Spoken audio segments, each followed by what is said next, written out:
This is the Bionicle Cosplayer from Collectible Minifigures Series 29. It's been one of the most hyped minifigures of the year, and it took me some time to get this minifigure, but I finally have it now. Of course, there's a lot going on with scalpers right now, because of course this is a Bionicle minifigure in 2026. This year is the 25th anniversary for Bionicle, so I was hoping Lego would do something. And of course they did this minifigure, and it is very popular. Of course this is a collectible minifigure. Should be $5, but since you can scan the boxes nowadays, people have been reselling this minifigure for like triple, even quadruple the price. But yeah, people are having a hard time to find this minifigure and Mysterious Ronin. But without further ado, let's showcase the minifigure, because this is very big. Bionicle is back, kind of. This is supposed to be Toa Tahu, which is definitely the most popular character in Bionicle. We've gotten many iterations of the character.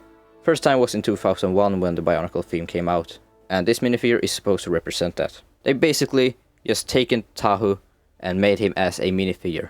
Except that this is supposed to be a cosplayer, so it's not actually Tahu, but someone that is cosplaying as Tahu. The most exciting part for me is the mask, the Kanohi Hau, or the Mask of Shield. And they made a minifigure mold of this Kanohi mask, and I think that's so cool. I honestly think this minifigure is pretty much perfect. There could have been arm printing and side leg printing, but I don't mind it not being here. We get dual molded legs, and that is fantastic. I also really like how you can see even the technical parts on the minifigure, like in the back we can see the gear. And that just makes this feel like a Bionicle character coming back as a minifigure. We can see the face here as well, not that exciting. It uses pink as kind of a band, and when you put on the mask it looks like pink eyes. There's so much great about this minifigure, and even like the hip printing and feet printing is just so awesome to have on this minifigure. The fact that we even got this is incredible. I still can't believe we got a Tahu minifigure like this, and not even that.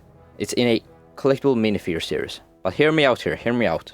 Imagine a full CMF series with only Bionicle characters. Having a full series with only Bionicle characters, that would be so cool. But anyways, here are the accessories of course. We get a canister, so amazing. The canisters are of course really special. And getting a canister in minifigure form is so cool. And we also have the fire sword. Of course uses a lightsaber hilt as well as a fire piece. I also think that they should have made a new mold for this piece, but it's fine, whatever. But Kanohi Hau is just so cool to have. And it's the most iconic part of Bionicle as well. And yeah, here is the minifigure Hau versus the Stars Hau. I do have the golden one from 2010. The Stars Hau is a bit smaller than the 2001 variant, but still, yes, you can see how small this little minifigure Hau is. Using that armor element too just makes this minifigure feel complete. But yeah, that is gonna be my thoughts for this minifigure. I love this so much, and I hope Lego continues to do something like this in the future. And this was my first review, kind of. I know everyone has already talked about this minifigure, but I was so happy that I finally found it. And yeah, I just wanted to share my thoughts on the minifigure. Of course, it's really sad that we have scalpers taking this minifigure. So yeah, I'll see y'all soon. So, let's dock out.